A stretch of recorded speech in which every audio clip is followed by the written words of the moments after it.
প্রিয় কবি, আজ এই সম্মেলনে আপনার একটা বইও বিক্রি হলো না। যদিও ভীষণ খারাপ লাগছে। 100-150 টাকা খরচ করে এরা কবিতার মতো বই কিনবে বলি কি করে। 1 টাকার একটা খবরের কাগজ, তাও সামর্থ্যে নেই।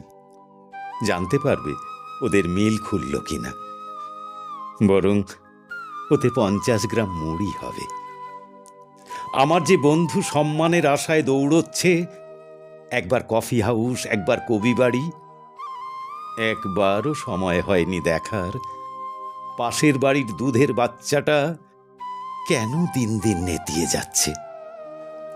ঘুম ভেঙে একটু চা আর এক মুঠো কাঠখোলার চাল ভাজা এখনো যাদের নৈমিত্তিক প্রাপ্য হয়নি, তারা কবিতার কে?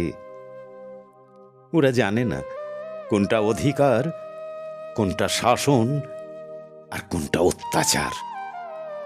ওরা জানে রাজাকে ভোট দিতে হয়, না দিলে রাজার সংসারে খুব কষ্ট।